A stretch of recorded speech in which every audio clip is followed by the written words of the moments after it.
Welcome to Weekend Talk. Welcome to Weekend Talk by SCHG. Hi everyone, and welcome to the official launching ceremony of the SCHG Weekend Talk. With this show, we aim to bring you the best in archaeological entertainment and also just general fun. So we will be with you every second weekend, and we will also be joined by various hosts as well as various guests. My name is Inez, and I will be the host for the launching ceremony of the SCHG Weekend Talk. Our launching ceremony will be divided into 3 segments. Segment 1 will be a segment where our guests introduce themselves to you and discuss their research interests and also interests outside of archaeology, perhaps.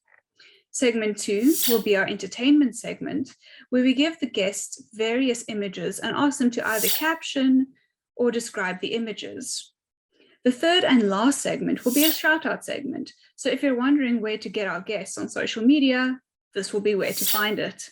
We are joined by Dr. Karen Bellinger, who got her PhD from New York University in anthropology and historical archaeology. Karen currently runs a podcast, which is a very exciting endeavor to pursue, and has also presented TV programs on anthropology and historical archaeology. I'm Karen Bellinger, and I have a PhD in anthropology with a specialty in historical archaeology. We are also joined by Carlton Shield-Chief Gover, who's currently a PhD student at the University of Colorado and also runs a podcast. My name is Carlton Shield-Chief Gover. I'm a PhD student in anthropology at the University of Colorado Boulder and a citizen of the Pawnee Nation of Oklahoma. We are also joined by Megan Rose Kumarick, who will soon be my co-host for the Weekend Talk. Megan has a master's in Egyptology from the University of Liverpool in the UK. I am an archaeologist and Egyptologist. Originally, I used to work in Central and South America. We are joined by Barbara Ziakova, who is also pursuing a PhD at the University of Oxford. My name is Barbara Ziakova.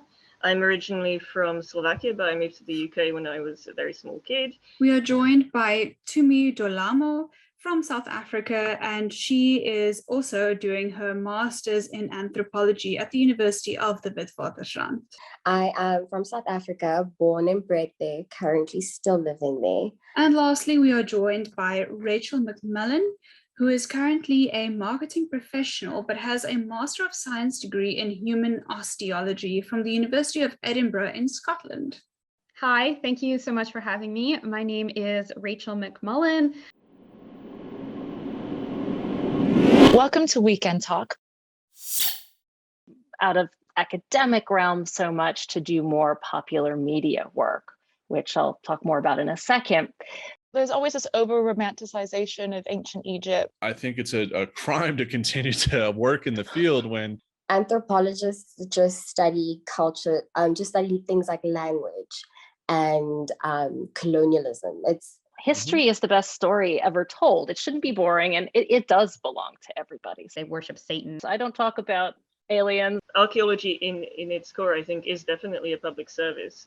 A lot of historians and archaeologists are sitting there being like, I'm recognizing patterns here. That is very, very cool. That's me. Pretty terrible and hurtful discussions. Oh goodness, who is Megan? What a question.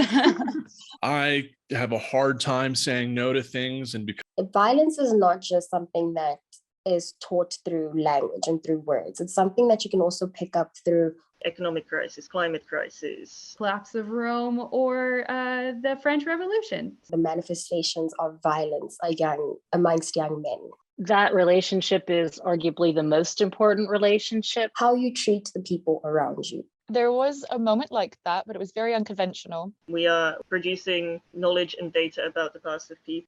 That I wanted to be an archaeologist because I really just love digging. Yes, you can get a job digging up old things. That is awesome. I didn't know that it was unscripted. That's actually very Oh, it's fascinating. always unscripted. computer burnout, deadlines. I always managed to adopt cats. You'll find the time. When I was a kid, I used to play Age of Empires too. For me, I was 3 years old and I watched Jurassic Park And instead of thinking dinosaurs were cool or, oh, I want to be a paleontologist. This is a classic computer game. Welcome to Weekend Talk. How's doing? Doing great. How are you? Good, good. And Carlton, you good too? I'm doing well. Thank you for having me. I'm Karen Bellinger, and I have a PhD in anthropology with a specialty in historical archaeology, which means that I work both with material culture and archival materials when they exist on the sites that I work on. And my formal academic training is in economy, craft production, and industry in early modern Europe and its expansion in the Atlantic world in sort of various colonial ventures. But I've really expanded beyond that in recent years when I've moved out of academic realm so much to do more popular media work, which I'll talk more about in a second. But basically, I've had a career that spanned traditional academic archaeology in the classroom and in the field. I've worked in museums, largely in public outreach roles, and most recently in popular media, such as factual television, and I host a podcast. And my field work has been divided roughly between living history museums in the United States. So Plymouth Plantation, which reconstructs obviously not a 1960s, it was made in the 1960s. Plymouth Plantation, which interprets a year, 1627, in the colonial village, which I'm really pleased to say that partly because of involvement of anthropologists like myself is shifting its focus to include much more of the Native American story as well. And that site was known as Patuxent. And so there's some sort of change in name ongoing, but most people, if they've heard of it, will recognize the name Plymouth Plantation. In Virginia, there is a kind of similar living history museum called Colonial Williamsburg, which traditionally focused on the 18th century sort of white male elite leaders driving around town in carriages. And I'm really glad to say in recent years has increasingly incorporated the voices of enslaved African American people and Native American people, which has been shockingly slow to come about, particularly the Native American elements. So those are all really positive aspects of I think, new thinking and awareness about public history, public archaeology, and bringing in previously suppressed voices, but also bringing in the visiting public and the general public to share in the understanding of history, yes, but also the interpretation of it. So that's very much what drives all of my work. And it's what's made me shift kind of almost exclusively into the popular media realm these days. I love to teach. I loved being in the classroom. Academic writing isn't the most stimulating thing to create or to read, I'm going to be honest. So I've really enjoyed the opportunity to be a consultant, researcher, writer, and presenter on a number of TV programs, factual TV for Smithsonian, Discovery Science, History, BBC. I've started a podcast, and I even made a game for kids, an archaeology and history-based game. And so that's really where I see the future of doing archaeology in a way that kind of makes a real impact. That's really cool. I didn't know all of that. You really are a busy lady, though. Uh-huh. Like, that is very, very cool. That's me. Sorry, I shouldn't awesome. knock academia. I don't mean to. I'm sorry, Carlton, you're still in the thick of it. We all have to do it, but It's the you know worst. how I hate it. I it's can't yeah, stand it. academia I'm has ready its to be done with it. things. It's, you know, it's like the joke is you want to see your name in parentheses. It's not like you want to see your name in lights. I went to New York University for my PhD, and that was like my cohort's big joke. I want to see my name in parentheses. It's very liberating because I still stay absolutely to the facts. I don't talk about aliens, and I make sure everything is factual, but you know, it's about finding the spine of the story, the narrative that is universally relatable. History is the best story ever told. It shouldn't be boring, and it does belong to everybody. So yeah, it just made sense that I made that migration, but yeah. Yeah, no, I mean, it's an unconventional one because you don't really hear of people who used to be in academia kind of then going towards the field that you guys have gone. And that's actually very amazing. And it's just, it goes to show that archaeology kind of goes beyond just this, oh, okay, so you look for treasures then type of narrative. It's very cool. Well, the job situation is poorly Yeah, outlooked. I mean, and that makes it compelling as well. We do have to make a living somehow. So yeah, 100%. Absolutely. So my name is Carlton Shieldcheap-Gover. I'm a PhD student in anthropology at the University of Colorado Boulder, and a citizen of the Pawnee Nation of Oklahoma. I'm my master's and bachelor's all in anthropology from different universities. I have a hard time saying no to things, and because of that, I'm the president of the Plains Anthropology Student Affairs Committee, a board member on 3 different board of directors. I'm on the SA Committee of Native American Relations, and I'm also a research associate for the new archaeological school in Ukraine based out of Korditsa. So I do a lot of administrative things because that's where I find that's one of my better skills, is being able to speak on behalf of not only students, but Indigenous people in a more governance setting to make sure that those voices are heard and represented at top levels of administration within the field of archaeology and different societies that we have. With that, I'm also a podcaster, as we've mentioned. The main one that I'm a host of is the Life in Ruins podcast, which I co-host with 2 of my friends from my master's program at the University of Wyoming, Connor John and David Howe. I have another one called Site Bites, which is also on the Archaeology Podcast Network, and that one kind of covers a specific site in depth. We only have 1 season at the moment. I'm still waiting to find a co-host for season 2. And then Museum Unlocked, which I mentioned before. So my research is on the Great Plains of the United States, in particular Nebraska, Kansas, Iowa. So the Central Plains, place where many would consider flyover states here in the US. And I do my work from an Indigenous lens. So it's not that I'm not doing like Western archaeology, but I'm including Indigenous perspectives on the past, which I found to be extraordinarily beneficial to interpreting a lot of the evidence that we collect from these sites in terms of where the settlement pattern, how houses are oriented towards the east, as well as to understand what's going on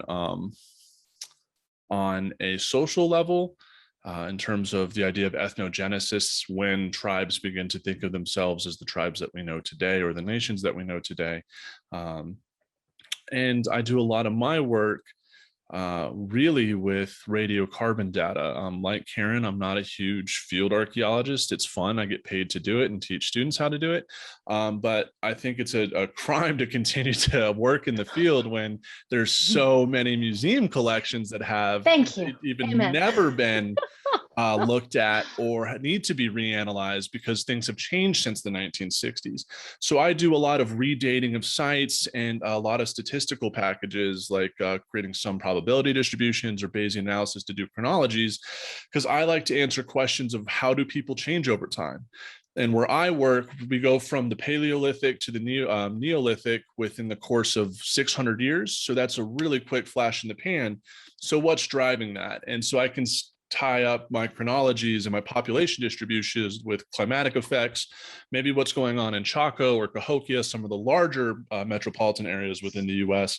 So I can make these broad scale analyses across the continent, but also refine those more precise through Bayesian chronology. So I like to work primarily with regional patterns and working on data, museum data that hasn't been looked at. And so that was kind of a problem in COVID when a lot of museums shut down and I couldn't have access to those collections. So that was a little bit of something I probably should have mentioned earlier, but I'd end up doing a lot of work, and the work I do in Ukraine. Ukraine has an extremely, it's like the plains of East Eastern Europe. So I found a really good European analogy to what happens in Nebraska and Kansas. Similar, you have these Neolithic, Mesolithic folks coming up the river systems, interacting with hunter-gatherers, and it's this almost perfect match. So, and it's really fun to be in Ukraine and to be outside the United States. So. Okay, so thank you very much for that introduction, Karen.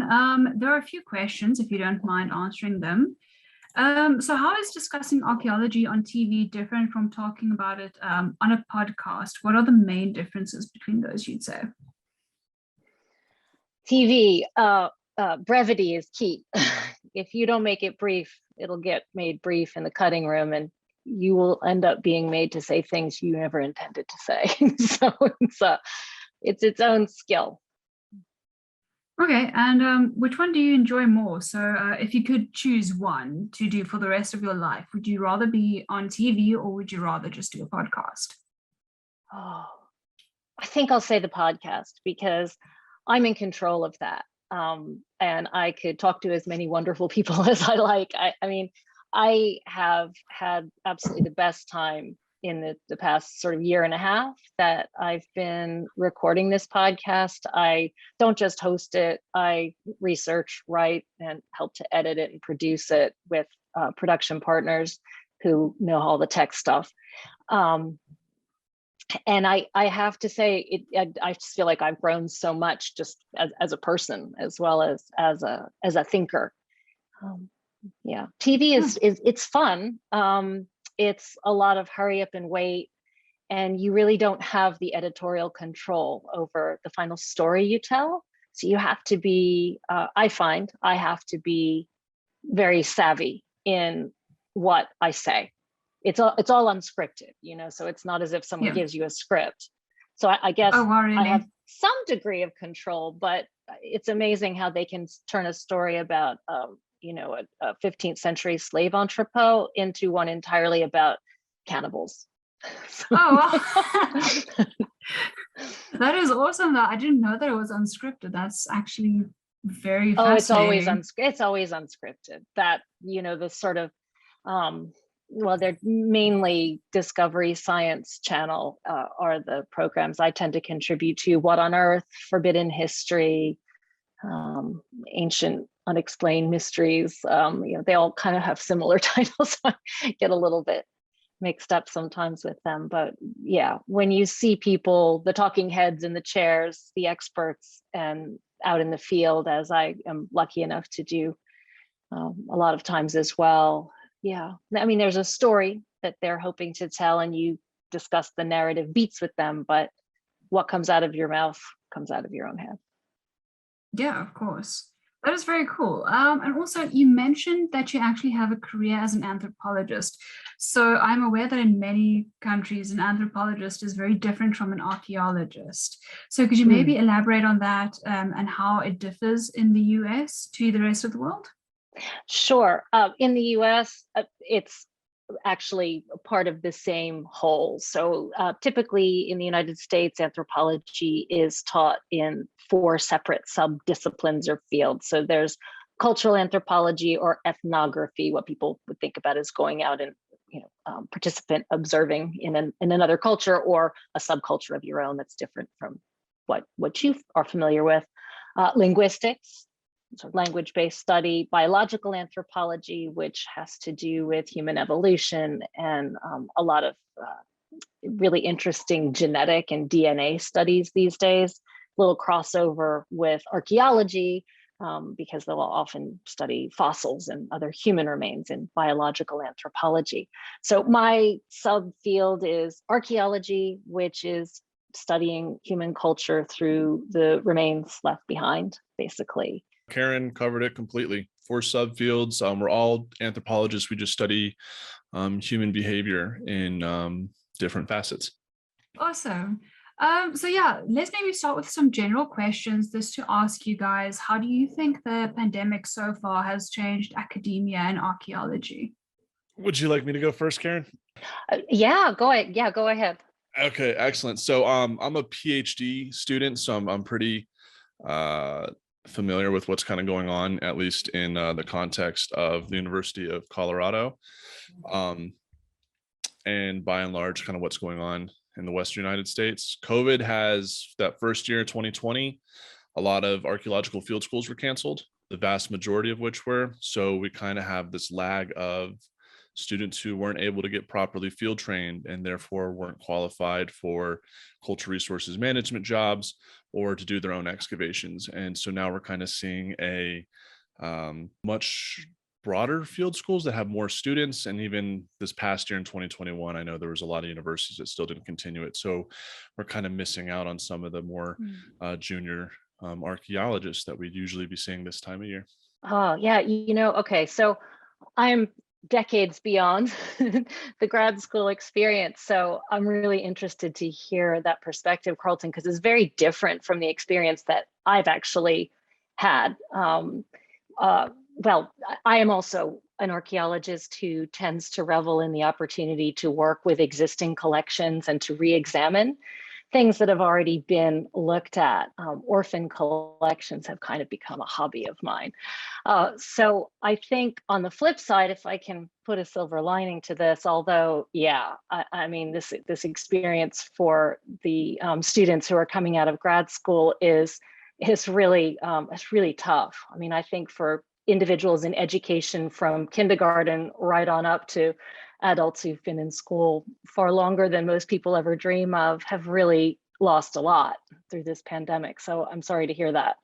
On the flip side, as I said, I think those who could have found some really interesting ways to use technology, including the technology we're using today, Zoom, to record this meeting, to kind of make lemonade out of the lemons. A lot of cultural institutions, museums, academic institutions, and archival institutions have for the first time made available, I mean, unprecedented amounts of digitized material, and in some cases full-on online courses. And I know, in fact, the organization that is hosting us today is doing a great job with that as well. So, I think the pandemic has required us all, whoever we are and whatever we do, to be pretty flexible and responsive and to use our ingenuity.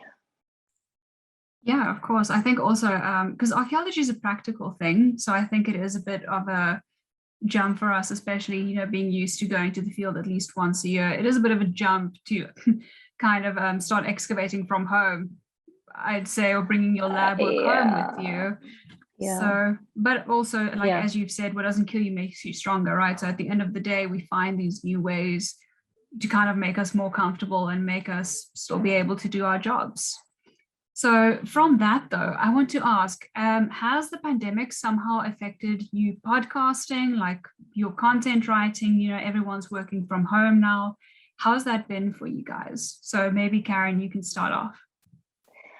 I started my podcast in lockdown, so I saw the lockdown as an opportunity to stop putting off what is easy to put off, such as starting a big new venture. And I'll have to say, I wasn't sure how well it would work. Zoom was nowhere near as ubiquitous as it is now, but my production partners, it's a boutique firm in Rhode Island called Little Fire, had actually approached me about 6 months prior to when the COVID lockdowns began and wanted to do a TV pilot with me on a kind of a crossover between Dirty Jobs and Mythbusters show that would examine working in the past and kind of have a modern day element. There was a podcast attached to that idea that we thought we would kind of develop along the side to have more in-depth conversations of the kind that I, as a person with an academic background, was, honestly just more familiar with and frankly more excited about.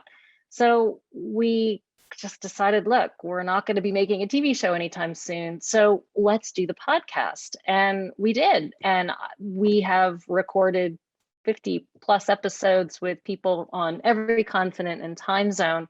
And, technology doesn't always cooperate, but it's been great. So I have to say, I think I'm in good company. I mean, Carlton, I'm not sure how long your podcast has been live, but I think there's been such a boom in podcasting during the lockdown period that it's almost become a problem for discoverability. Yeah, and so far, what has been, sorry, your favorite aspect of this so far?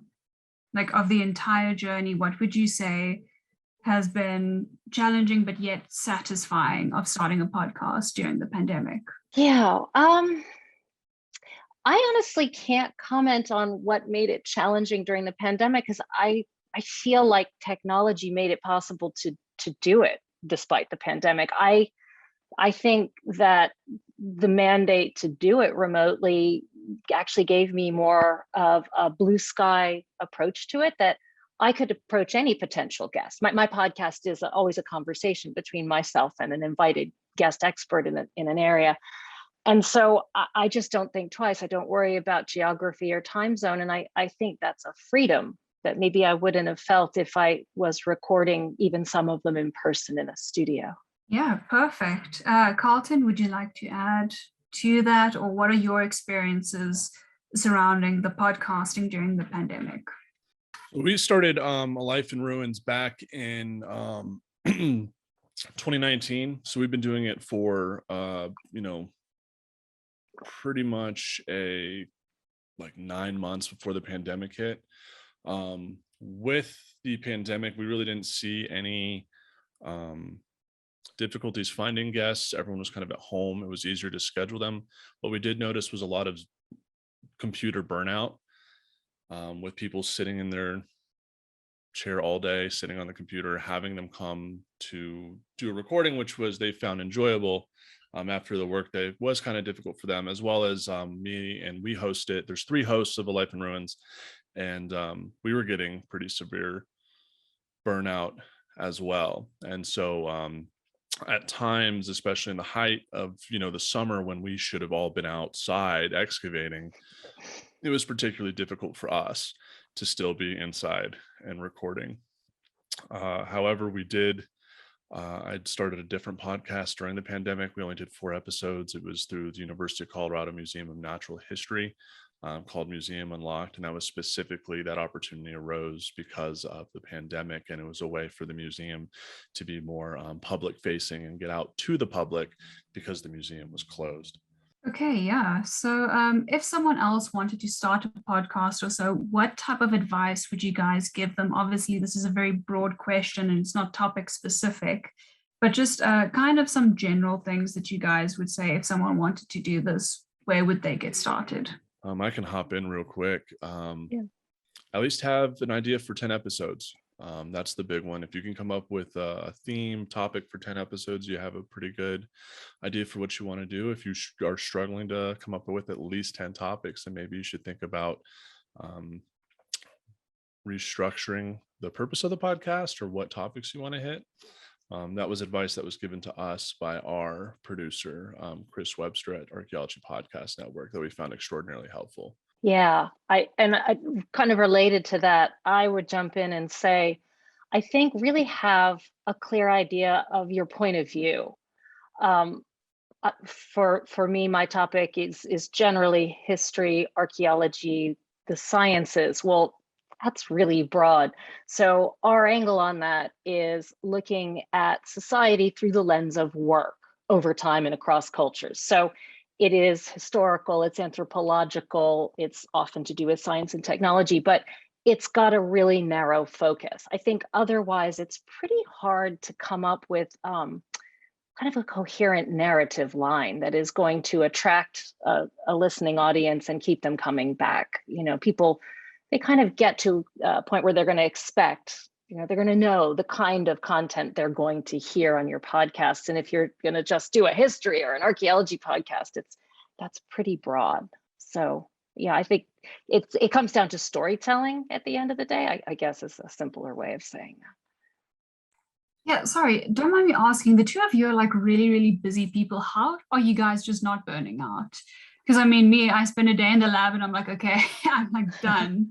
So how is it that you just, like both of you just have so many things that are happening and you just deal well with it? Do you have any advice that you can maybe give the rest of us mortals to maybe follow? Well, I would just say, and this sounds so glib, but it's true, do what you love. I think about what I do for work kind of all the time. It doesn't mean I'm a workaholic, but it is almost the lens on which I see the world. And I think the podcast had something to do with really bringing this more to a 24/7 awareness. I don't know, I'm just always getting ideas for what I'd like to cover on the podcast. But I do think that if you're fortunate enough to be able to choose a subject area and hopefully a career that really does fire you up, you'll find the time. There's always time to be taken away from mindlessly surfing the internet and social media and all of that, I'd say. I don't know, Carlton, what do you think? For me, it's having a real accurate Google Calendar with reminders every so often has helped me. But more seriously, to echo what Karen said, the podcast for me has been a huge source of drive in my work, because we get to interview people in topics and places that we don't work in, and to research that literature and to get involved in it and to talk with these professionals about what has inspired them to get in the field is a constant reminder as to why me and my hosts are in it. And I'm pretty good in general with being open and honest with people that ask me for help or to serve on things. And I'm a huge outdoorsman. I have, like, in the next 2 months, I have 3 hunting tags that I fulfill, and I've made it clear to everybody, like, those 4 weeks out of this fall, I'm not doing anything. You cannot expect to get a hold of me, because I'm going to be out in my happy place out in the wilderness. And it's just being honest, I found, with people, and not to, especially when grad school deadlines have become kind of like a monster for many of my colleagues. I feel like they have so much anxiety around deadlines. I just do things when I need to. At the end of the day, I'm in control of my career. And if I have to take an extra year for my PhD because I'm doing other things that are really supporting my career at the end of the day, that's fine with me. At least, my PhD is covered financially, so I don't want to be here for the rest of my life, of course. But serving on a lot of these board of directorships or doing a lot of public service is important in my work. And so it's, there's always that adage of just wait till you're a PhD student, or now just wait till you're a candidate. Okay, wait till you graduate. Wait till you're postdoc. So there's always, I recognize pretty quickly in American academia, there's always a next step you need to wait for. And by the time you're a full professor, you're 50 years old, and all the passions that you had when you were an undergrad and all the things you wanted to change are gone, and you're irrelevant. At least that's my opinion. And so if there's things that I feel like need to be taken care of, they can't wait. Unfortunately, part of my work is working very closely with my community back in Pawnee, Oklahoma. And we had our tribal historian who really wanted to talk with me because he knew so much, but he hadn't written it down. And I was like, oh, well, I'll just come back in spring break. We can wait. And he passed away like 3 weeks later, and that was that moment where, for me, it's like, I can't keep waiting when a lot of this work needs to be done now. And so that's why I've become so involved. And just being honest with myself has been extraordinarily helpful, and having an amazing support system. And part of that is having an amazing advisor and committee who are extraordinarily understanding to the work I do, because a lot of my colleagues, I know they might not have that sort of mentorship support that I'm very fortunate to have. Yeah, what do you guys think would be like good advice to maybe give to someone looking for an advisor? So someone possibly coming out of undergrad, now looking for someone to do an honors degree or a master's degree or a PhD degree with? Well, I'll jump in and say, I think that relationship is arguably the most important relationship that a developing PhD will form. And so you're right, you need to do it with care. I mean, you need to really look, I think, at people who are doing what you want to do, making the change that you want to see made in the world. And so, it's a matter of doing your research, reading, and then reaching out to people. In my experience, most people that I've reached out to at any stage of my undergraduate, graduate, and postgrad career, they're delighted to hear from somebody who admires their work and wants to become a part of that. Yeah, as well as make sure it's funded. I don't know how it works in other systems, but for at least here in the US, if you're not have a full ride to your master's or That's PhD. actually a really good point, because I don't think that's always the case here in Europe. I don't think it's, no, I'm with you 100%. Yeah, you're not lining up for a big paycheck going forward when you come out. So the last thing you need, absolutely, Carlton's right, is to come out with a boatload of debt. Exactly. Don't take loans. When looking for a master's thesis advisor or PhD dissertation advisor, consider their age. And I don't mean to say that in a bad way, but older faculty tend to have a very dated view of the field, and as well as what it takes and to be marketable on the job market. And so I've created, from my personal experience, I'm really close with my advisor. He's one of the top guys in Plains anthropology, but I've also surrounded myself with younger faculty who have just recently become tenured or just got hired right out of their PhD programs. And it's easier for me to get more applicable advice from them about the job market, about publishing, whereas my advisor can give me more mentorship of what to read, who to reach out to, and the history of the field. So, you can have more than one. You have your main advisor, of course, but look for other people within a department that can support you in different ways. So we've kind of gone on a model, especially in archaeology. I don't know if there's many Star Wars fans out there. You're looking for your Obi-Wan Kenobi. But you really want to find your Jedi Council. You want to find who's in charge of it, but you want everybody else there to support you in any way that you can. And especially reach out to former students of theirs. In particular, ones that have already graduated. I tend to find they'll give you better advice than the ones that are currently still slogging it through. For many different reasons that could be. And I've been able to, when I was looking for PhD programs, there was like 5 or 6 I applied to. Talking to former and current students was a huge deciding factor for me to come to Colorado Boulder.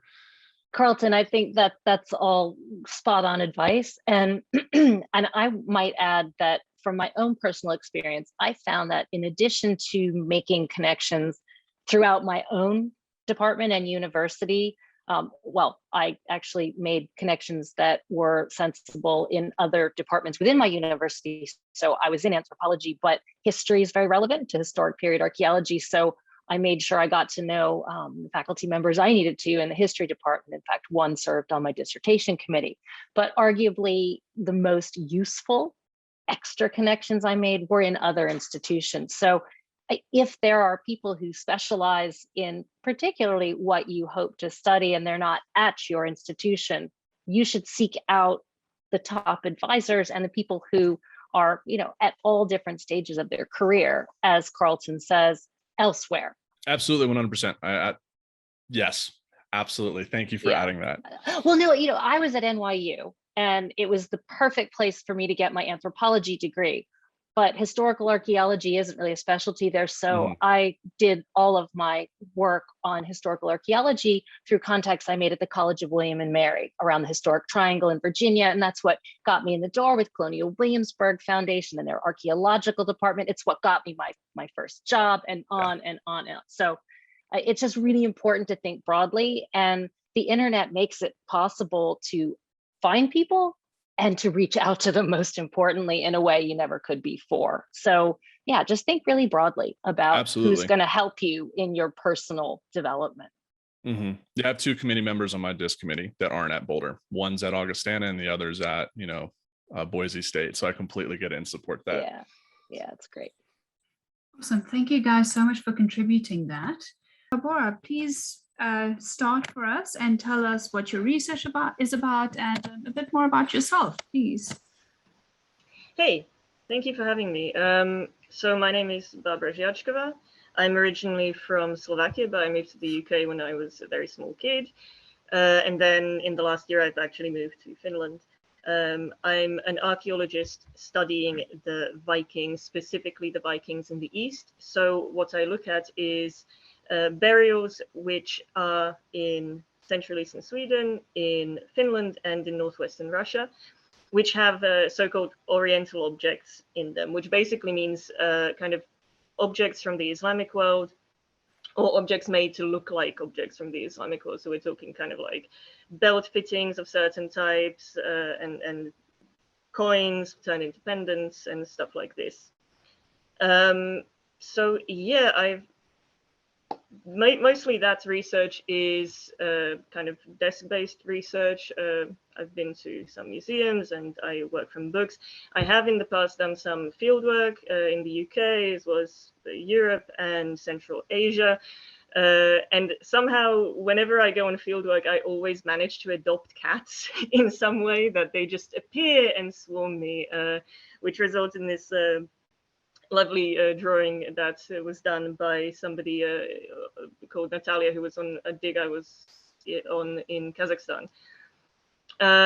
So yes, and in addition to my PhD research, I also kind of work on public archaeology to some extent. I have written and presented about how the public perceives the Vikings and how those kinds of perceptions are used, for example, in politics, and also how that kind of social construction of what the Viking Age is, not just by specialists, but also by the general public, kind of impacts on how we continually recreate the past, both, so both as consumers of historical knowledge and heritage, and also as creators of that knowledge, because obviously whatever is going on in the world around us, researchers who are also people, impacts on how we then interpret the past. So yeah, that's all I really have to say about myself. Welcome, Rachel. And Hi, thanks for having me. Yeah, thank you so much for being here. So can you tell us a bit about yourself and a bit of what you do? Hi, thank you so much for having me. My name is Rachel McMullen, and I am an archaeologist from Canada. I live and work in Edinburgh. And a little bit about me. I've loved archaeology since I was a kid, really. So when it came to deciding what I wanted to study at university, it was pretty easy to choose. So I went and did a 4-year degree in undergraduate degree in Near Eastern and classical archaeology at the Wilfrid Laurier University in Canada, which involved a lot of really exciting courses. I did like 1 year of learning Biblical Hebrew. I did a year of learning like Akkadian and cuneiform. And I also got to participate for 3 seasons on their school dig in the Kingdom of Jordan, which was like an amazing experience and really cemented that I wanted to be an archaeologist because I really just loved digging. After I finished there, I went and got a master of science in human osteoarchaeology from the University of Edinburgh, which is why I moved to Scotland. And as a part of that, I did a little bit of skeletal analysis in Bulgaria on some skeletons from a place called Nesebar, which factored into my thesis that I wrote for my degree. And once I finished my degree, I decided I wanted to try and make it as a working archaeologist. So I joined the world of commercial / professional archaeology in the UK. I worked on a variety of projects throughout the UK for a couple of years as a site assistant. And then I was offered a position at a company to be a part of their training department. So training new recruits and then also doing some marketing for them on the side. So in terms of like social media and websites and etc. So I did that for a while. I still got to do some field work on occasion and when I was going to train people. But then ultimately I decided to kind of focus more on the marketing side of things. And I wanted to kind of progress. And there wasn't really that option for me at the company I was working for. And marketing is like very small at archaeological companies. There's not a ton of other positions open. So I've now gone into a slightly different direction. So I'm doing marketing at a large technical and environmental consultancy, focusing on their website and kind of building up my skills. But I'm hoping to eventually be able to translate that back into the archaeological sector, hopefully. I also, on the side, where some of the people watching this may know me from, run a YouTube channel all about archaeological careers, what it's like to work as an archaeologist, like tips that people might be looking for if they're trying to get started, and also kind of looking at what the variety of a life of an archaeologist can be like, because it's not just degree, 10-year work, publish. I find it's often a very like windy kind of road. So yeah, that's me in a nutshell, really. Awesome, thank you so much. So I do have a few questions to ask if you don't mind. Yeah, sure. So, all of us kind of have our specialities that we focus on or that we really enjoy. What is it that really drew you into the Viking archaeology? That's an interesting question, and it's a little bit funny. When I was a kid, I used to play Age of Empires 2, and one of my so for the younger viewers out there, this is a classic computer game from like the start of the 2000s.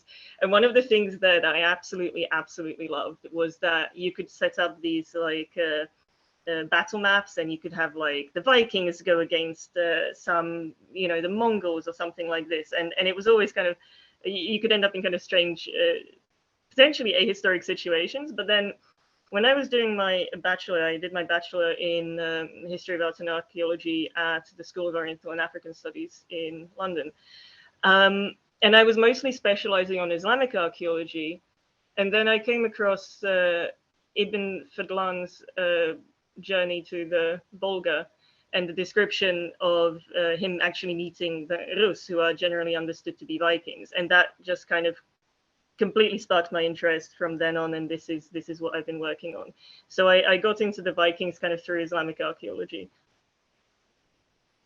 That is very, very fascinating. So it's kind of like one of those, happy accident type of situations, I would guess. Yeah, I guess so. But also because it going back to that thing, like when I was a kid thinking about it's cool that you can have these cultures meeting.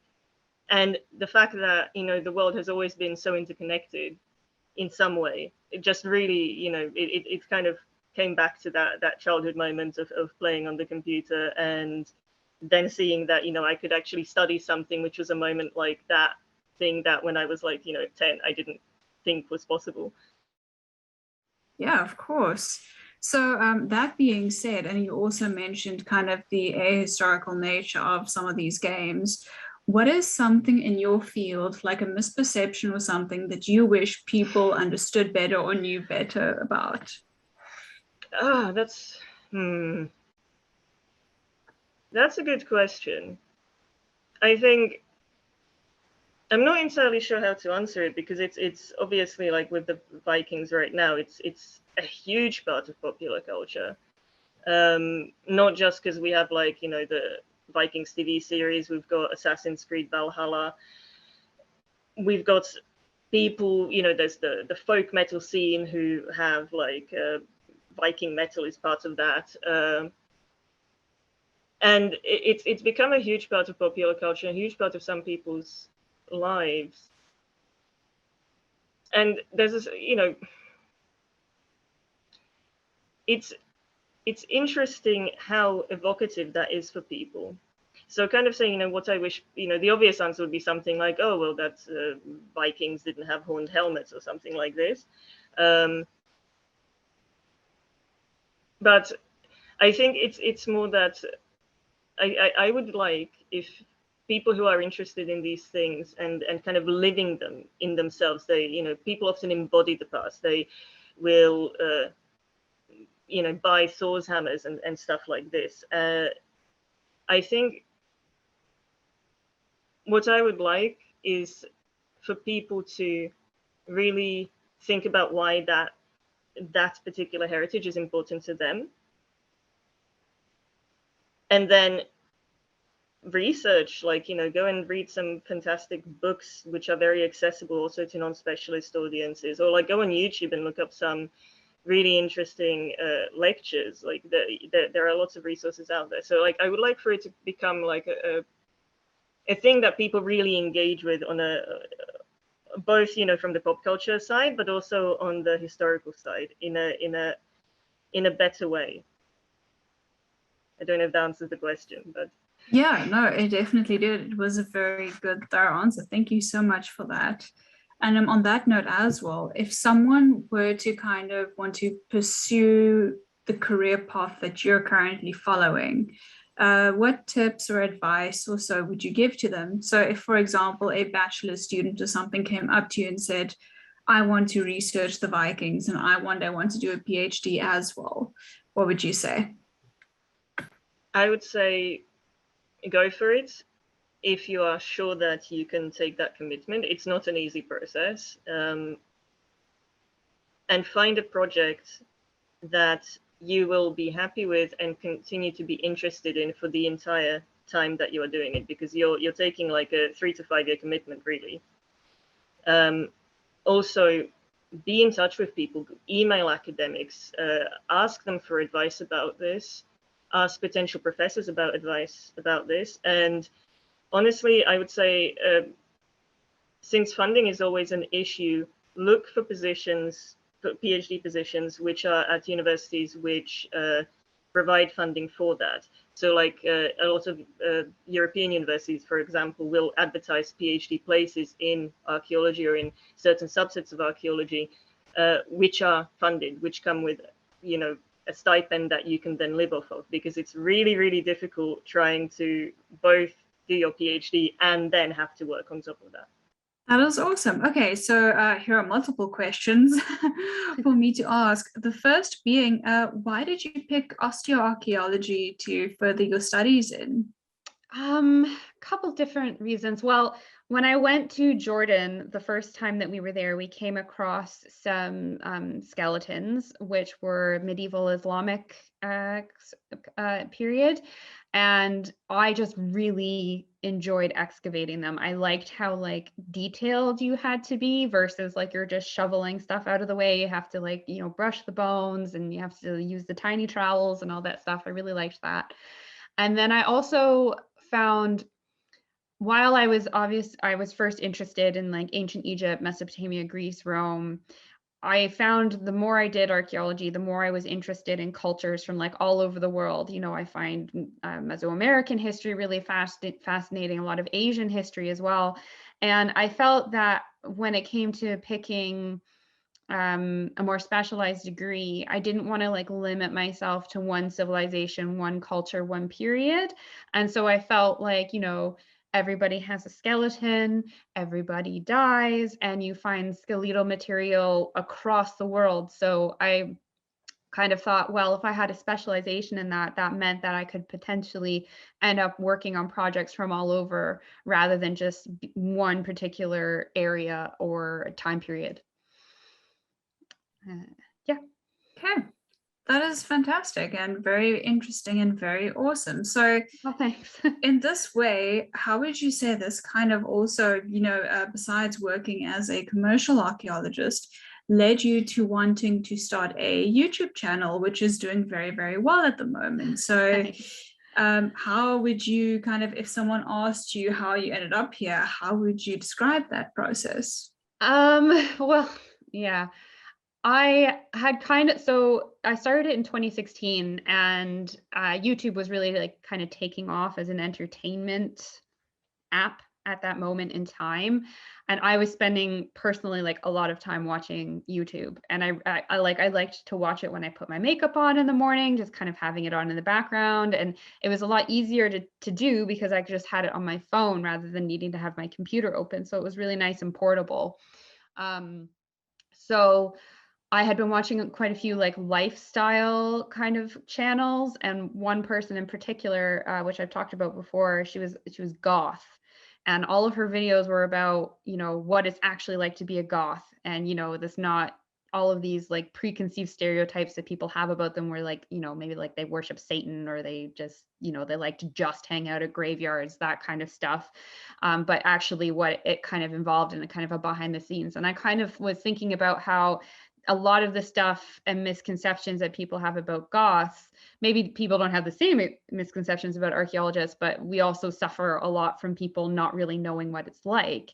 And also there's a lot of people that don't know that it's actually a career path that you can have without needing to have like a PhD and be a professor with tenure at a university, especially with commercial archaeology.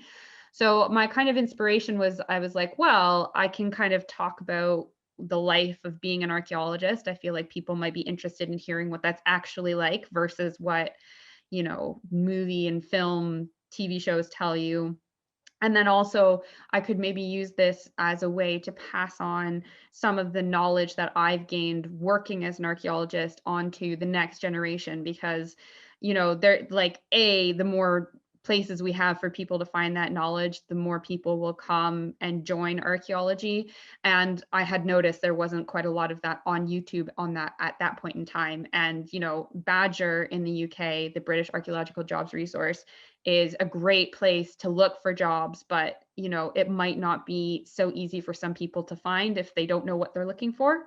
So I was just kind of trying to add like another option for people to be able to find us and join us. Yeah, definitely. Then I do have a bit of a question for you and Barbara together. Okay. And that would be, why do you guys think it is so important for us to engage with the public in, you know, archaeological discussions? Why would it be important for us to tell people who aren't archaeologists why archaeology is important? I would say, like, if we're not doing our work for the public, like, well, who are we doing it for? Like ourselves? That doesn't really make sense. I feel like there is a lot of public interest in archaeology, despite a lot of people trying to tell us that there isn't. I think if you just look at like how well my channel does, how well a lot of the television shows do, you know, like Indiana Jones, some of the like top entertainment industry things that involve archaeology and how much interest they have and how much revenue you bring in, you can really see that people are actually interested. And also, as I said, like, you know, what's the point of doing it if we're the only ones that know about it? I really feel like it's our responsibility of archaeologists to communicate the things that we find to people so they can learn more about their past and they can connect with their past. And also so we can sometimes upend these really like either colonial or outdated ideas that have been perpetuated by the education system or whatever, that are very definitely tainted by some very antiquated styles of thought. And, you know, we have to, in order to change that, we have to talk to people about it. So. Yeah, absolutely. I completely agree with everything that you've said. Like, it is, archaeology in its core, I think, is definitely a public service. We are producing knowledge and data about the past of people. And I think, kind of to answer that, I personally believe that archaeology, even outside of like pop culture and people being interested in Indiana Jones and Lara Croft and all these things that we all probably loved when we were kids, it's a huge part of your everyday life, regardless of whether or not you engage with those media, because all of the symbolism that is in the world around us is somehow created through heritage. You know, we understand certain things in our environment based on the past. Like with the colonial thing, you know, why are certain buildings still built in a kind of neoclassical style? It's you know, it's harking back to a certain ideas about empire, or like with my subject of like the Vikings, there's a lot of issues to do with hypermasculinity, obviously, but also there's kind of the more feminist slant of it, where women are finding all of these historical role models. And like there was obviously the famous Birka female warrior recently, like 3 or 4 years ago now, I believe 2017 was that publication. But you know, all of these things are somehow parts of our everyday life, that we are looking to the past to create our present, because it's all kind of going forward. And I think also what's fascinating is when when you look at like contemporary archaeology, when you look at your own environment and you start to think about what is, what is the history of this beautiful mural on a building? Why has that ended up there? It's or like I did this project in a school in London, and we did field walking in the school field after lunch, and got the kids to think about, why are we finding all of these like thrown away bottle caps in precisely this area? And one of the kids goes, oh yeah, that's because when we leave that building, like where you get the food, we take the bottle cap off and throw it over the side of the railing, and that's why they all end up there. And you can start to really use these kinds of archaeological methods in some way to understand human behavior around you also. So it's a living, breathing subject that I guess a lot of people don't realize that they're engaging with constantly, or they are creating. And then we can even talk about like the environmental impact of humans on the planet.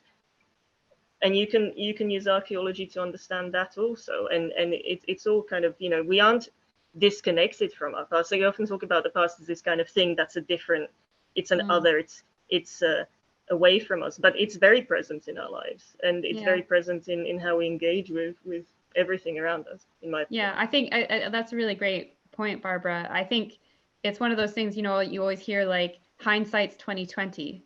Well, archaeology is how we have hindsight into like the collective past of humanity. And especially right now with the ways certain political climates are going, I'm sure a lot of historians and archaeologists are sitting there being like, I'm recognizing patterns here. That if people were more aware of it or whatever, maybe we can be able to break those patterns so that we don't end up in another situation similar to the collapse of Rome or the French Revolution. So. Yeah, for sure. And I think, with especially with like, when you go into a time of crisis where you have economic crisis, climate crisis, austerity measures, really terrible poverty, and all of this stuff. Like what is happening, and pandemics. I mean, there have been pandemics in the past. Like we definitely can draw those patterns and kind of understand what's happening now through that lens. And I think, especially, because it's a public service, because we need to understand our past to better our future, I think it's such a huge responsibility on us as researchers or as people working in the cultural heritage sector to communicate the past to the public and to engage the public in these discussions effectively, because quite often, when you see reports of like something about archaeology, it's hugely simplified and then becomes sensationalized in media and kind of perpetuates some misconceptions about various topics that then become incredibly, entrenched in the popular imagination. And then that leads to some very, usually on Twitter, I'm guessing, some pretty terrible and hurtful discussions. And I think it's, we need to do better in that, that it's fantastic doing things like this, where we are communicating these things to the public, because it's on us to make sure, that we take the responsibility for the knowledge that we are producing. Yeah, well said. Yeah, perfect, guys. Thank you so much for that very insightful discussion. We are joined by Megan and Tumi. Hi, guys. How are you doing? Hi, Great. How I'm are good. you? Thank you, yourself. That is good. So actually, let's start with Tumi, my fellow South African. Tell us a bit about yourself. What do you do, where you've studied, and what your research interests are? Well, hi everyone. I am from South Africa, born and bred there, currently still living there. And I studied at the University of Witwatersrand. That's where I did my undergraduate in anthropology as well as politics. And then I did my honors degree in anthropology, and I'm currently doing my master's in anthropology at University of South Africa. My research interests previously were material culture and fashion, and how that has influenced the youth this side. And currently, it still revolves around the youth, and I'm studying the manifestations of violence amongst young men. So I guess you could say the youth is really where I look at and where I get my inspiration from. There we go. Hi, Megan. Hi. Please tell us a bit about yourself and how you research and what you research and who Megan is as an analyst. Oh goodness, who is Megan? What a question. So basically, I am an archaeologist and Egyptologist. Originally, I used to work in Central and South America. So I got my bachelor's degree at Northern Arizona University, and I studied the Maya and the Inca, the Olmec, the Aztecs. And then from a young age, I always wanted to do ancient Egypt. So I decided after my undergrad was completed that I actually went to England, because that is where I am now. I was born and raised in Arizona. Now I'm here in London. But I came over here to do my master's degree in Egyptology. And I focused on ancient Egyptian graffiti because a part of what I did in my bachelor's was to look at Mayan graffiti. So I said, okay, I love graffiti. Let's just keep looking at this and see what the ancient Egyptians have to offer. And my research focused at the Temple of Luxor in Thebes, or modern day Luxor. And it looked at priestly graffiti. So basically, when the priests were coming into power at one point, they were making beautiful graffiti that kind of challenged the power dynamic. And that was what I researched, and I want to continue to research when I eventually go for a PhD, but they're expensive. I think we all know that. So we're going to wait. That is awesome. So if you don't mind me asking you a few questions about this.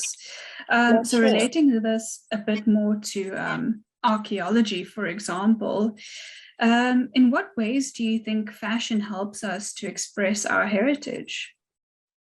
I think that fashion is an important part of our culture that we always, well, not always, but most times seem to overlook. I think when we think about heritage and culture, we think more of the things that archaeologists would look at, which are, more not so material. It's more of the person themselves. Whereas when we look at fashion, it's material culture. And it actually does tell us something about the person's heritage. It tells us how they identified themselves at the time. Because when you think about yourself right now, when you get dressed in the morning, the intention is, how do I want to be represented? How do I want to be perceived? So through fashion, we can tell how this person wanted to be perceived at that particular time. That is very awesome. So I guess in a way relating this to archaeology as well, or to history more like it, is that you can kind of see these things progress in times of, for example, economic uncertainty. You can see people dressing in a certain way. And in that sense, I want to ask you, so you mentioned studying the youth and violence in South Africa and young men. What have you found on this topic so far? If you can tell us, if there's no embargo on your information. But this would be very fascinating. I am still within the research process of that, but so far what I have found is that violence is not just something that is taught through language and through words. It's something that you can also pick up through body language, and it's something that can be subconscious as well. You can see it, or you can grow up around it. So where you are, your location, socially, economically, your physical location as well, determines a lot about you. And one of those things is how you treat the people around you. So that's just a little bit that I have discovered so far. But I'm definitely still working on it and want to, complete something amazing with it. Yeah, definitely. We're all looking forward, I think, to reading the article, which is probably going to come from this amazing research topic. Then if someone wanted to study or to do what you are doing, what type of advice would you give to them? Someone who's young, they're still in school, or they've just completed their bachelor's degree, what would you tell them? I would say it's okay to not exactly have your exact topic right now. It takes a lot of narrowing down, and that comes through thinking, a lot of realizing.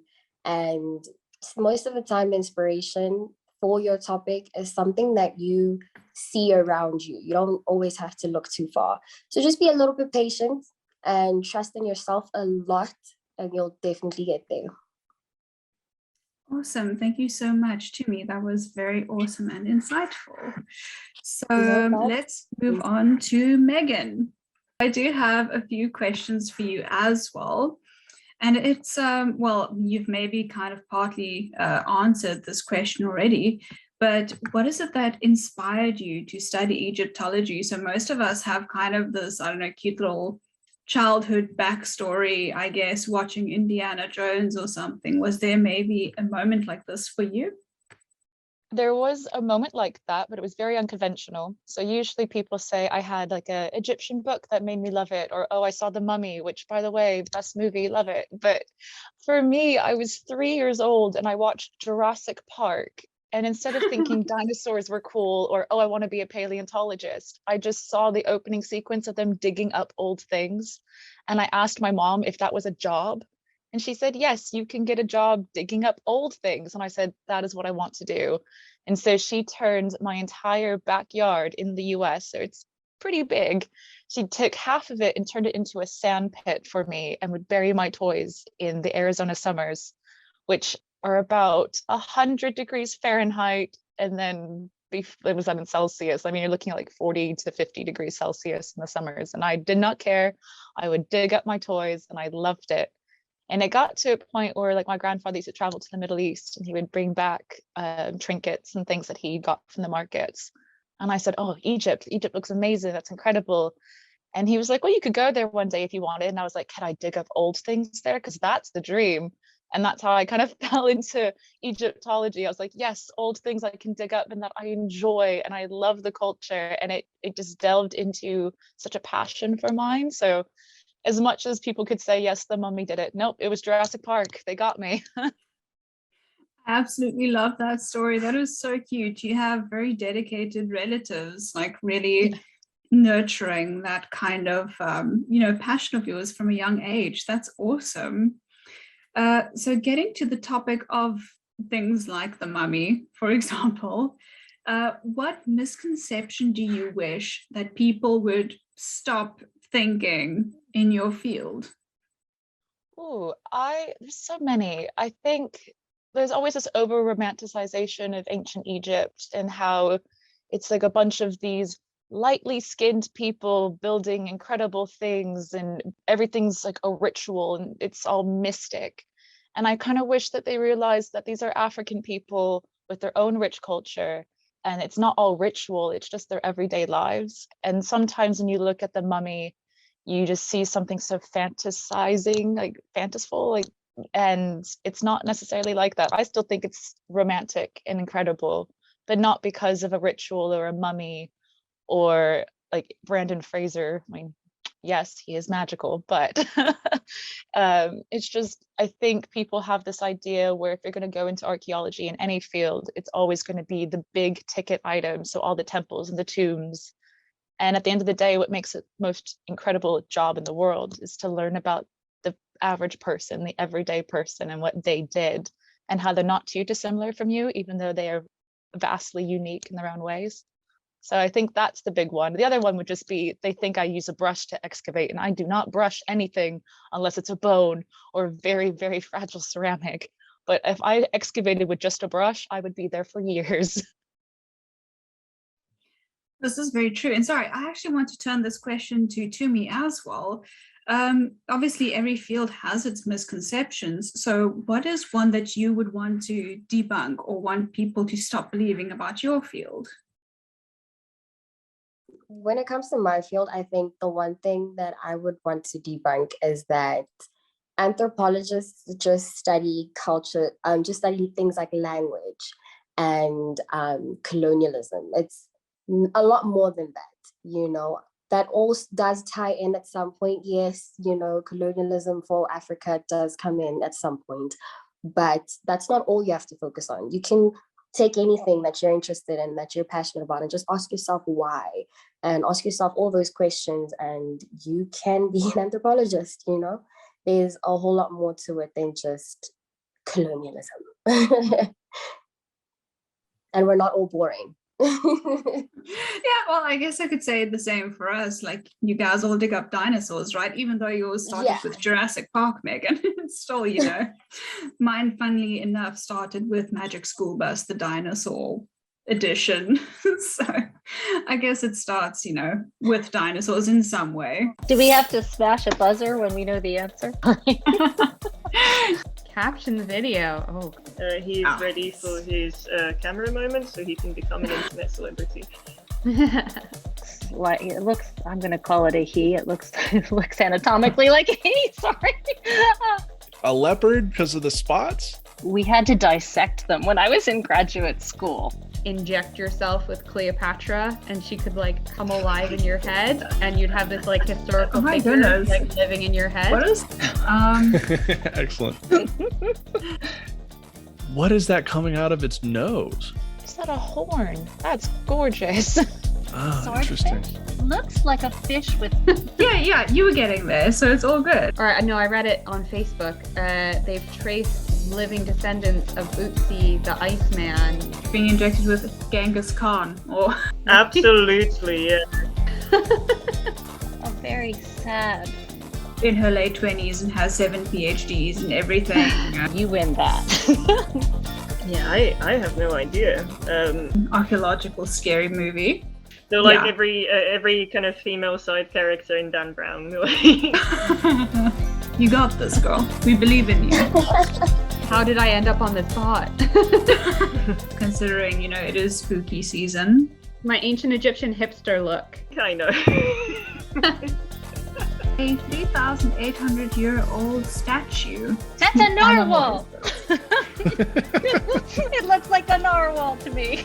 Personal opinion, I think it's one of the coolest museums in the absolute entire world. Oh, that's so pretty. I want to say, is that in the Louvre? The Louvre in Paris. Yeah. It's in South Africa? What? It is in South Africa. Oh, right. Oh, okay. It could be Beb, it could be Bob. I call her my star goddess. I'm just gonna jump in with specific species because I'm never getting that. Yay, Carlton wins. Also, and about this lady that kind of goes down into the catacombs, and somehow she's like, Because I play heavy metal guitar, so if anybody wants to see some covers of metal songs, Hippo. well done. Wow. That's it. All right, Carlton wins the whole game for guessing that that's a hippo. Hides away immediately. Welcome to Weekend Talk. Okay, so next up we do have a game session, or section rather, where you guys are going to just guess the context of a picture. So I'm going to show you 4 pictures, and then the person who guesses most of them correctly wins. So are you guys ready? Sure. Do we have to smash a buzzer when we know the answer? If you want to, sorry, sure. that's an American game show thing. Sorry. I don't know, you can just I buzz probably really don't loud even if do you that want. anymore. I'm betraying my age. Okay. There we go. There we go. Okay, you guys can see and everything. So first up, we have this guy. Where do you guys think this guy fits in, timeline-wise, and also what do you think it is? So, Karen, maybe we can start with you. My initial reaction is it looks Near Eastern to me. I am not going to hazard an exact guess as to timeline, but we're talking thousands of years ago for sure. He looks like, I'm going to call it a he. It looks anatomically like a he. Sorry. It looks like a very sad creature of some kind. It's sort of got the complexion of an octopus. Carlton, you might have something more enlightening to add to that. The classics is outside of my wheelhouse, pretty significantly. But I'm gonna hazard it's definitely Middle Eastern. I want to say either Assyrian or Persian, and possibly a leopard because of the spots. Oh, yeah. Well You know, done. they That just look was like correct. suckers That to is me. a leopard. Yay, Carlton That was wins. awesome. So the exact context we will add onto our description, but this is a medieval painting of a leopard. So yeah, Oh, so well it's done. medieval. Is it European then? I actually don't know if it's European. I need to double check that. It's got such kind of Middle Eastern, Near Eastern vibes with the form, the shapes around the border. But you know what? Medieval art is very fantastical as well. We actually do have someone doing some Near Eastern art and things, or Islamic art rather. And she is on our team. Her name's Teresa, and she's great. So she'll also maybe be able to give us some context on that. Okay, next up is this guy. So any guesses? Carlton, maybe we can start with you this time. It looks like, and I know it's not what it is, like Southwestern animal carvings. You know what I'm talking about, Karen? Like if you see it in Albuquerque or Santa Fe. Yeah, yeah. Well, you know what? It looks to me Paleolithic. It's reminding me a bit of some of these goddess figurines we see that, you know, can be dated tens, even 100,000 years ago. Is some estimates? You know, so that's what I'm going to guess. Maybe like a bison or a cow figurine from the Upper Paleolithic. Yeah, it is a Paleolithic mammoth from the Czech Republic, I think. Okay. I just need to double check if it is actually the Czech Republic. But yeah, it's a mammoth carving. So I think both of you guys were kind of right there. So yeah, you're much better at the species identification. You win that. Do we get a draw on that one? Although he did name the bison, the mammoth. Yeah, I think it's fair to say a draw on that one. Excellent. Okay. So then we have this guy. It does not have a specific timeline, but it's usually used in archaeology to determine things like paleo environments and such. This looks to me like a vole pellet. We had to dissect them when I was in graduate school, but it's clearly faunal. It's animal remains, bits of bone. It looks like there's a little tiny tooth maybe in there and some cranial fragments. Yeah, an owl pellet. Yeah, it is an owl pellet, and it has some microfauna in there, which you use to analyze, you know, paleoenvironmental conditions. So another draw there. I feel like no one's going to win this. You guys are like on fire. Okay, last one. So can you guys guess which? That's a narwhal. It looks like a narwhal to me. I'm just going to jump in with specific species because I'm never getting that. And now it probably isn't, but I'm going with the narwhal. Yeah, no, I mean, I can see it. It isn't a narwhal, unfortunately. Maybe I should stick with generalizations. It looks like a fresco. How's that? Yeah, I have no idea what I'm looking at. Is it what is that coming out of its nose? It seems to be a horn of some type. Oh, interesting. Well, I don't know. It looks like a fish with it. The picture's cut off at the bottom. I see fins in the front and on the back. And it's got kind of a tail, and it looks like it has hind legs, and it's got fearsome walrus type tusks. Yeah, I don't know. This is some kind of perhaps a mythological creature.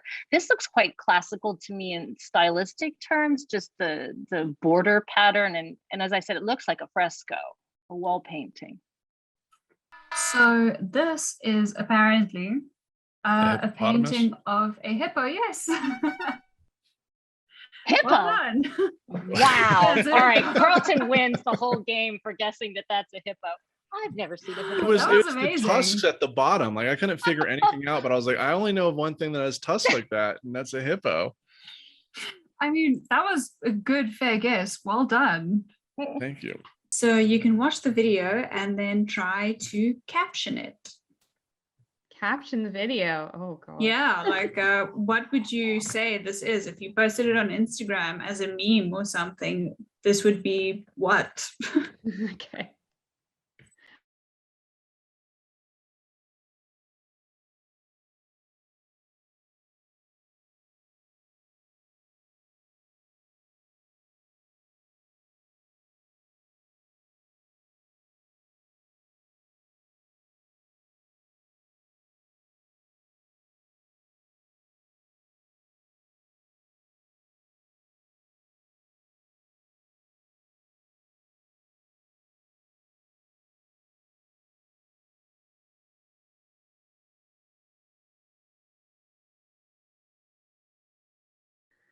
I mean, my first reaction to that is like people don't know what Vikings are. Viking, Viking is it's like isn't it like technically kind of like an occupation, whereas the actual like cultures is like way more diverse. You'll be better off saying like Norse rather than Viking or something like that. I'm not very good with captions, so I can't. I don't know if I can come up with something entertaining enough. But yeah.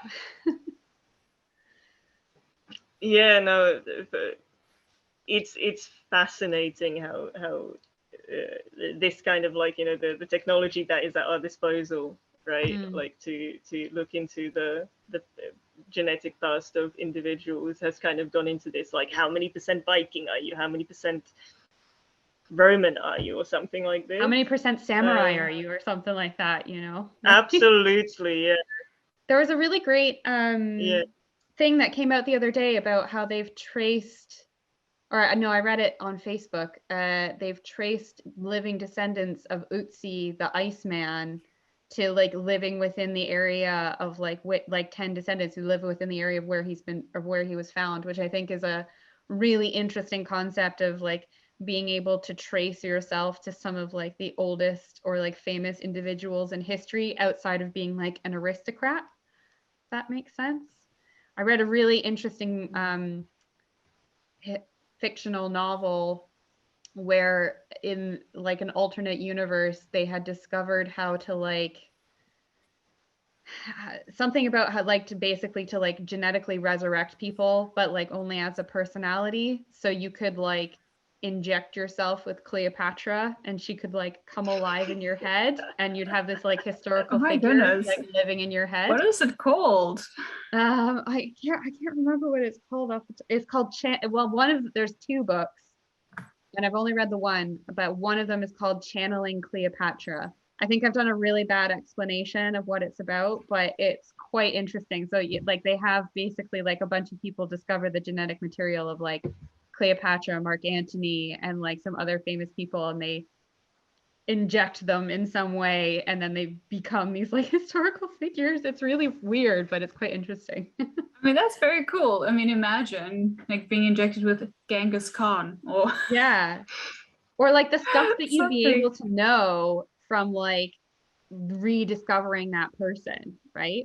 It's actually quite interesting because I've been approached by TV shows a couple times through my channel, and one of the things that people always like, or one of the pitches I've gotten is like, ooh, let's go find the famous grave of this X person. And it's just like, people don't often get buried with labels, guys. I feel like you don't know how difficult it is to be like, I want to find the grave of King Arthur. Let's just go do that. Like, yeah, just real quick, because it's on Google Maps, you know? Yeah. Okay, awesome. Yeah, do you guys have any? Sorry. Okay, cool. So no, I was going to say that, like, you know, it's interesting how it's kind of like democratizing access to these lineages, but then you also start to wonder, like, why is that important to people? And you know, like, also kind of like that misunderstanding, I guess, of like just imagining how many generations of people back you are going in some of these cases, and realistically how many descendants did they have who then had descendants, and you end up with quite a lot of people have this history, but you yourself, when you have this connection, you feel really, really special. And like on the one hand it's democratizing, but on the other hand it's like really bringing everything down to like the individual, right? So and it's I guess very similar to like what happens when we study individuals in the archaeological record, that you end up with the female warrior, you end up with studies of a particular person, and then it's kind of becoming less about the collective in some way, but you're creating these almost characters that everybody can somehow relate to, if that makes sense. This is very true. And yeah, the interesting thing that I always find about some of these genetic tests is that it also depends on the database size that they have. So if you have like 100 people from Europe and you have 10 people from Asia, then naturally you'll probably match more with people from Europe, right? So yeah, the database size is always like an interesting and important aspect as well. But I'm sure that, you know, these things are being addressed. Science is always progressing and moving forward and stuff. So I've shared a second link with you guys. Yes. This is, sorry, Arthur or Archie again? This is Archie. He is ready for his camera moment, so he can become an internet celebrity. Yes, he's very helpful. He's being very supportive right now, and it's great. I'm here for it and I'm living for it. Okay, so I've shared the second link with you guys, if you don't mind opening it and having a look at it and guessing where these people come from and who they are.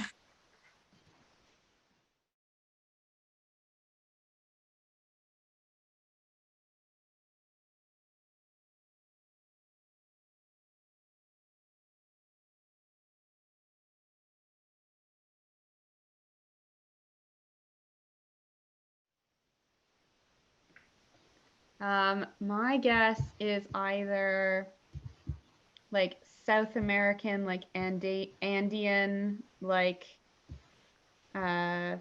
cultural group, or somewhere in like the Caucasus Mountains. Those are my two guesses. Yeah, I have no idea. But it looks like it's maybe some, I don't know, wedding festival or some sort of religious celebration. But the cowrie shells in the headdress are very interesting and very beautiful work. So these are people from Pakistan, and they're actually a community called Kalash. So yeah, they're from Pakistan. They do live in the mountains, by the way, the Kalash people. I was like halfway right. yeah, you were getting there, so it's all good. Cool. So that is somewhere. So if you guys can guess the museum and the location.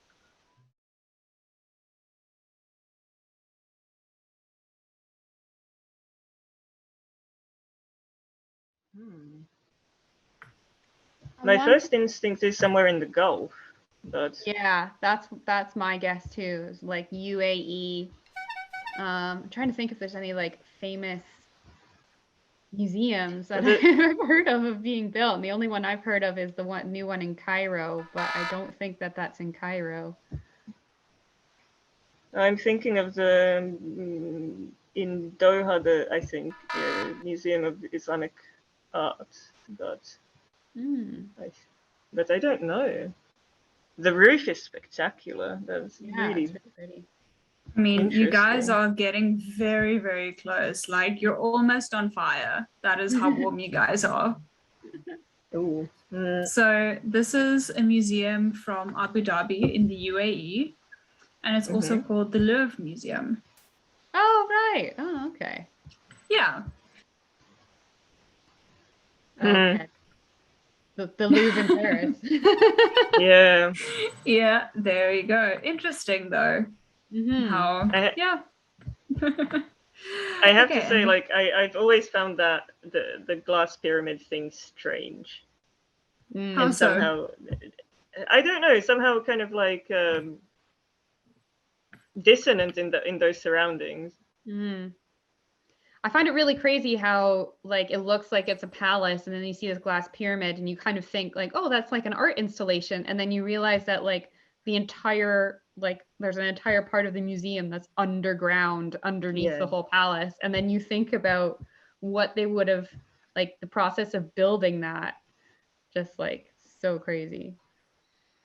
I also think of the Da Vinci 100%. Code. Yeah, fair enough. I get that. I get that association as well sometimes when I look at it. And also, there's actually, now that we're talking about Paris, there's an archaeological horror movie called As Above, So Below, and it's about the catacombs of Paris.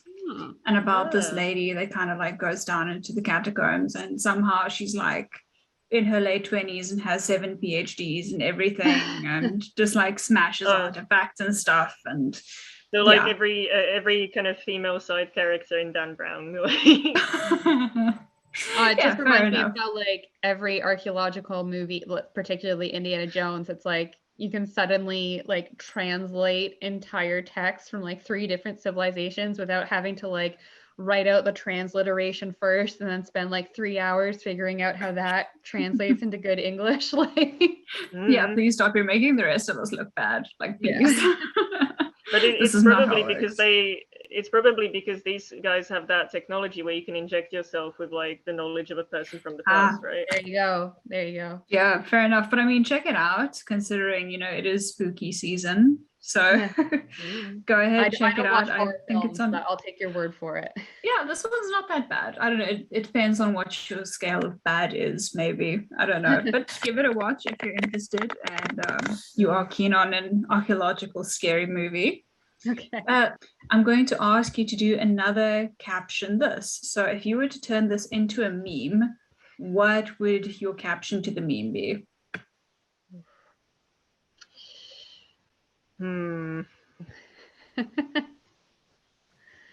Oh man, I can't be put on the spot with humor. I'm so bad.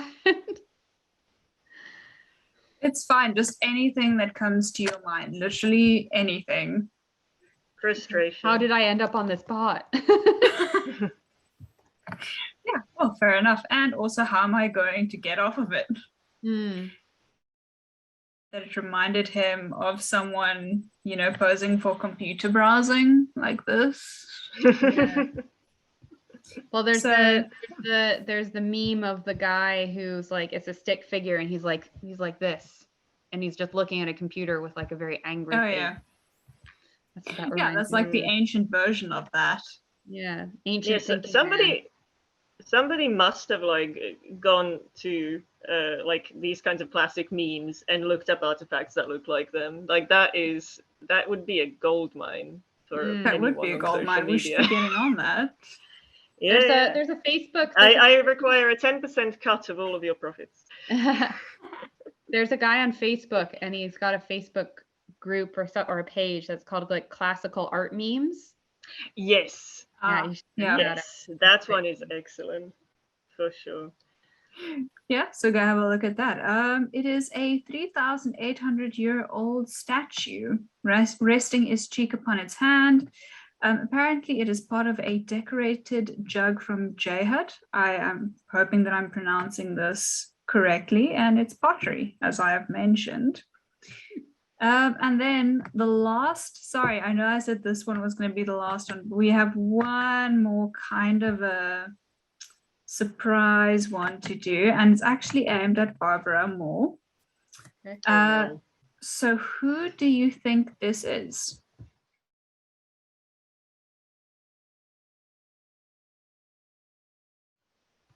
One second. Well, I mean, going by the Instagram tag, I think I know. I believe it's my esteemed co-speaker. How did you guess? Injected with her Cleopatra. Yeah. My ancient Egyptian hipster look. So I was back. It's literally probably about at least 7 years old. But I went through a phase where all of my Halloween costumes were like hipster takes on stuff. So I did like a hipster belle once, and I had like the glasses and like a mini dress, and then I made myself like a tattoo sleeve of like all of her like all like Lumiere and all the characters and stuff from Beauty and the Oh, that's so Beast. cool. Yeah, I love that's that. awesome. Yeah. Perfect, guys. Thank you very much for that. This one is a museum. That is the first hint. So if you guys could guess the location and which museum it is.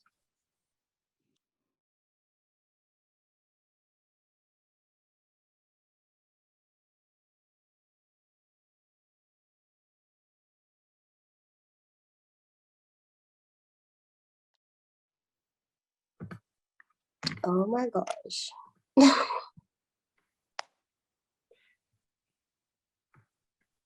Oh, I mean, that looks very familiar, but what is that? I'll give It you another looks, hint. It is in South Africa. It's in South oh, Africa? What? It is in South Africa. Where it says my knowledge. Oh my goodness. Okay, I'm gonna take a wild guess and say the Heritage Museum in Pretoria in Gauteng. Okay. Megan, do you have any guesses? I don't, because it looks like a lot of other museums we have in the Southwest US. And I was like, oh, maybe it's like one of the mound museums that we have. And I was like, nope, South Africa. I don't actually know. But now I really want to go see it. That looks like such a cool design. So this is actually the Moropeng Museum. It is in the cradle of humankind. So it is one of our personal opinion, I think it's one of the coolest museums in the absolute entire world. So yeah, go give it a visit. Yeah, and the University of the Witwatersrand, I believe, does have a few excavations running there. So definitely, if you are in South Africa at some point, an interesting one to go and see. Oh, that's so pretty. Ooh. Very beautiful. Yeah. So if you could guess who the person is and what the culture is. I think the person is a former Miss South Africa, if I'm not wrong. And I can't remember who she's getting married to, but the culture is isiZulu, which is one of the most commonly spoken languages here, actually. Okay, Megan, you go ahead. I mean, that sounded pretty right, because that is a wedding ceremony. So Yeah. I'm like, the moment she was like, yeah, I don't know if they're getting married today, I was like, I was right. At least I knew it was a wedding ceremony. And yeah, the culture 100%. It was a wedding ceremony. Yeah, so this is former Miss South Africa, Tamarin Green, and she is getting married in an isiZulu wedding. So it is an absolutely stunning dress. If you can like look at more pictures of it, it is beautiful, but also she's a beautiful woman. So I guess, you know, everything will look good on her. Then next up, we have this guy.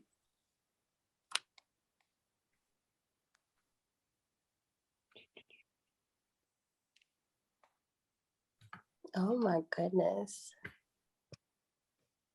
Oh, wow.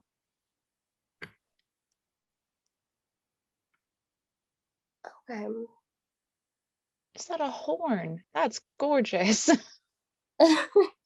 I thought it was a horn too. Yeah. I don't know, besides the guess that it's a horn. I want to say, is that in the Louvre? I feel like I've seen that in the Louvre. Yeah. I forget. Okay, it's in the Louvre. And it looks like a ceremonial horn, but I don't remember what culture that's from. But that's so pretty. It is the 15th and 16th, excuse me, century from Sierra Leone, and it is a transverse trumpet from elephant ivory. Wow. So gorgeous. Also an absolutely stunning item. There we go, and it is also a museum. Oh wow.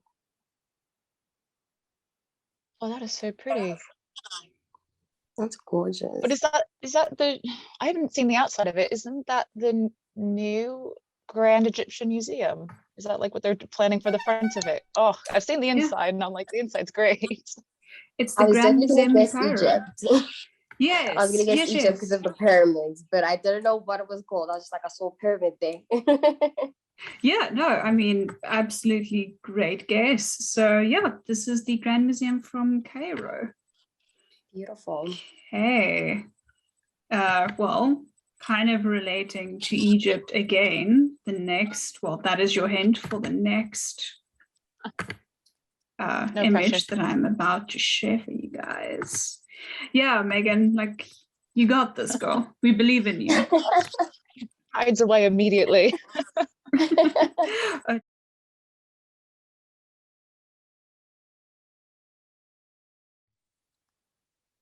There we go.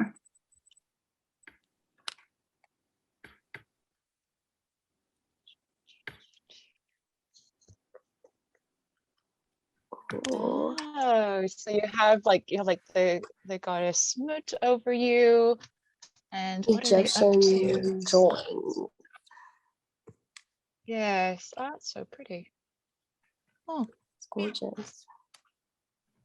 Yeah, so it's as you guys have guessed, it is a god. Or which one did you say, Megan? well, I said that Mut is over him, so like I call her my star goddess because usually she's depicted with stars on her, but she's supposed to represent the sky. That's why she's over the individual in the picture, which is kind of cool. Oh, wow. Yeah. Okay, and you, Timmy? I definitely said Egyptian drawing. I didn't know what, but I thought the guy at the bottom, I think it's on the left, could probably be like a pharaoh or something, a prince, or I don't know. Yeah, something like that. Yeah, so apparently this is the god Shu, and it is detailed from the Greenfield Papyrus. And it depicts the air god Shu assisted by the ram-headed He deities. How do you pronounce that? H-E-H, He, right? Yeah. Yeah. Yeah, Okay. that's the thing in ancient Egyptian is there's no right or wrong way to pronounce things. So sometimes I've had professors say, no, that's not how you say it. And I was like, well, none of us know how we say it. We just kind of have a general guideline of words. So yes, I will accept that. Yeah, so supporting the sky goddess Nut as the earth god Geb reclines beneath. So very nice, very fancy, and yeah, great. Thank you so much for the extra insights, Megan. I appreciate Very that. I think, interesting. yeah, it's always like kind of difficult, I guess, to guesstimate some of these ancient cultures, you know, like how exactly to pronounce the things as you've mentioned. Oh. Yeah, especially in ancient Egyptian, we don't usually have vowels. So you're looking at like that, like any word could just be like B and B, and you're like, I don't know, it could be beb, it could be bob, it could be boob. I don't know. Bippity boppity boo, maybe. But that's the whole thing in ancient Egyptian is sometimes you're just left having to fill in the blanks for yourself. I love that. That is actually really kind of cute. Yeah, that is it's very cute. Okay, so this is the final image that I'm going to share with you guys.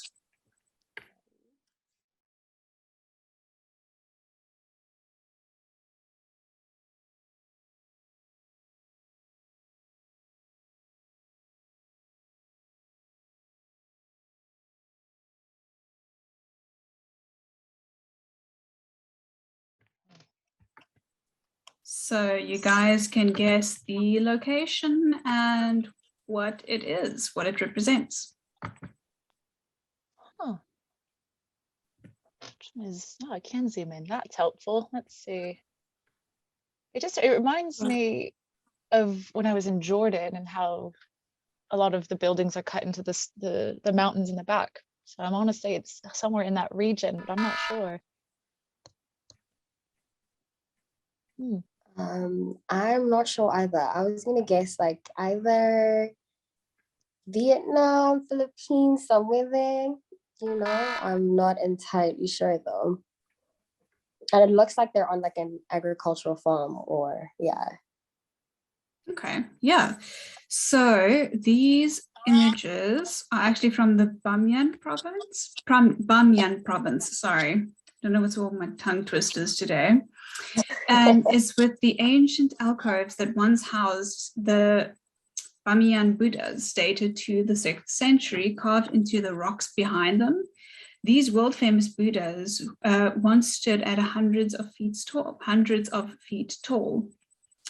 So fascinating stuff. And then That's so cool.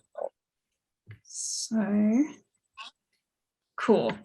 So I hope you guys are into movies, because the next clip that I'll be sharing is from a movie that came out some time ago, and you can guess the movie. Okay. Is that the Lost City of Z? Your guess is better than mine at this point. Yeah, because when he was like, oh, he mentioned at the very end about Z, and I was like, oh, that's Z. I know my husband says Z's that way. There we go. Yeah, so that is the lost city of Z or Z, or however you want to pronounce the last letter of the alphabet. And yeah, again, some, I guess, archaeological misconceptions happening in there. If we want to touch on them real quickly, that this is in fact, unfortunately, not as exciting as our everyday lives and jobs are. Yeah. We don't run around going on these like adventures and stuff. It's most of the time spent in a lab or in front of your computer. It's not always that fun. No, and I think if you do decide to make this your career choice, you need to be aware of that. Like, yes, we do have the fun parts, but be aware that a lot of it will be spent in front of your computer while like you try and eat chocolate and stuff. So awesome, guys. So that is going to be the final clip for our entertainment section, and then we shall move on to our next segment. Just finished watching it now. Oh, there she is. There we go. So what do you guys think? I know it. Yeah, I know it. I think it's Cave of Forgotten Dreams or Cave of the Forgotten Dreams, something like that. But I think it's the movie about the oldest rock art that has ever been found, and how there was like a big controversy, with the church trying to hush it because it challenged the Bible basically, because it was just so old. Oh wow. Yeah, with a solid 83% on Rotten Tomatoes. No, sorry, that is a 65%. I'm sorry. Oh no. We'll just cut that part out. No, so Google actually has this thing where you can select whether or not you liked the movie, and that one says 83% of Google users actually liked this film, but it scored a 65% on Rotten Tomatoes, which is fine. I mean, it's still fair enough. I mean, it's still a pass. Yeah. So the movie is Finding Altamira. Okay. And definitely a must add to the list of archaeological movies to watch if you are keen. And then also I mentioned this in the previous session as well. If you are keen, since it is spooky season, to watch an archaeological horror movie, there's one called As Above, So Below. And it's again one of those where, have you watched it? Oh, fantastic. Yeah. I own it on DVD because I'm one of those old school people that still buys DVDs. That's like solid dedication, actually. Yeah, that is. The DVDs were amazing. I know. I remember when they just came out on like Blu-ray, and it was, I don't know what made Blu-ray so great, but I mean, I remember all of us like going nuts for the stuff. It was incredible. And now we shall move on to segment 3, which is the shout out segment. Welcome to Weekend Talk. So guys, thank you so much for joining us today. And also, I just wanted to say thank you for everyone watching. And please keep watching the Weekend Talk every weekend. And don't forget to like, comment, and share. Then Carlton and Karen, if you guys have any shout outs, if you want us to mention your tag for Instagram or whatever, please do shout that out as well. Excellent. Yeah, you can find me on Instagram. That's where I'm most active, at Pawnee_archaeologist, and as well as Twitter. That's the same deal. And then you can follow the Life in Ruins podcast on Instagram and Twitter at A Life in Ruins podcast. And you can find me on Instagram and Twitter. Those are the two social media platforms where I'm most active at the Time Scribe. That's TheTimescribe. I also have a website by the same name, and at the Working Overtime podcast, which we're also active on Twitter and Instagram. And we have a website at www.workingovertimepodcast.com. Well, in case you didn't see my Instagram handle there, you can follow me on Instagram at rachellawman.digs. I've just recently started it, but I've been trying to post a lot of like throwback material and stuff that like doesn't quite make it onto my YouTube channel. I've taken a lot of photos apparently of myself doing archaeology of archaeological things throughout my life. So this is my my vehicle for spreading it. You can also find me on YouTube. Again, just if you just search Rachel Lawman, my channel is there. So subscribes, watches, etc. are always very much appreciated. And if you really feel like it, you can follow me on Twitter at dancing.trowel. But to be honest, I do not use it a lot, and I basically just post whenever I put out new videos. So the best places to find me are definitely on Instagram and YouTube. I mean, I'm not really on social media so much for my archaeological stuff. I do have a Twitter. I also don't go on Twitter very much, but I think it's if you just search my full name, you will find it. You can see how little I go on there because I don't actually remember my handle. It's at Archaeobora. There you go. But one thing I do suggest, since you asked earlier, like, you know, about what misconceptions I would hope people would kind of lose about the Vikings, I really suggest people go on nordics.info, which is a website run through Aarhus University. And there you can find a load of like really accessible articles by specialists in various fields about all sorts of things to do with the Nordic countries, not just the Viking Age, but also other parts of history, social issues and stuff like this. So it's a really, really great resource. I've co-written an article on there about kind of Viking symbolism and gender and this kind of stuff, which you can find. And as a completely non-archaeology related thing, I also have a YouTube channel because I play heavy metal guitar. So if anybody wants to see some covers of metal songs, you can find me on YouTube / Barbora Metal, all is one word. And yeah, but that's it. I love that. That is so cool. That is amazing. Okay, well, if you guys want to follow me on social media, my Instagram and my Twitter are actually the exact same handle. It's at Dumi, my name, and Dolamo, which is my surname. It will be spelled correctly, obviously, in the caption for you guys. And then there's an underscore at the bottom. So it's at Dumi Dolamo _. And I basically just discuss everything there. You know, it's not just anthropology, life as well. And I try to engage as much as I can. And as for the future, I would like to finish off my research that I told you guys about earlier on. And hopefully maybe start something where I can have lots of my articles put together for easy access for everyone, and where I can also do some research in my spare time on topics that I think interest me, that I think maybe other people would want to read about as well. So the whole thing is to just dive into this a bit more. I pretty much only use Instagram because Facebook is for family. So my Instagram handle is Egyptian_Rose. Very easy. But I do post, just like Tumi says, I don't just post academic things. It's a wide range of things. So currently, unfortunately, it's all about my wedding that just happened. But there's like fun history facts in that, which is good. Love if you want to know.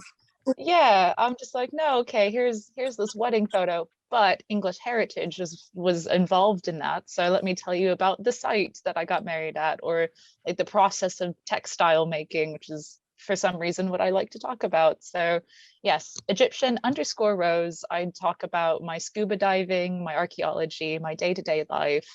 And you can always interact with me if there's something you want to learn. Just let me know and I will post about it, make a live about it. And I'm very easygoing on that regard.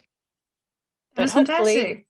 yeah, hopefully in the future, I'm trying to write a children's book. I think we had talked about how archaeology is always this fantasizing thing of we're going to go excavate and we're going to go find a secret treasure map. And for me, the biggest point that we made here was it's a lot of lab work. So I want to create a children's book where you excavate in the beginning and you find artifacts, and there's going to be one artifact that you don't know about, like it's a mystery. So you take it back to the lab, and through the power of lab work, you're transported back in time to uncover what that artifact was used for. And then once you find it and uncover it, you get to come back to the present, the lab work is complete, and the artifacts are either repatriated, put it into museums, and it just has that nice little overarching theme of that lab work is the most important thing. And if you do your job correctly, you can be transported back into time without a time machine. Oh my God, I want that. to copy now. Yeah, same, right? I love when you said through the magical power of lab work. Because none of us feel that way in the moment, do we? Amazing, as if you don't need a glass of wine afterwards. Yeah, right? Or during. No, I absolutely love that. And I wish you the absolute best. Please let us know again. Like, you both are doing such amazing things. So please keep us updated on when, where, and how we can find, you know, your content. Obviously, as soon as people follow you on social media, I'm sure that you will let us all know. Definitely. Okay. Keep watching Weekend Weekend Talk Talk by by SCHG every every weekend. weekend. Don't forget to comment, like, and share. Welcome to Weekend Talk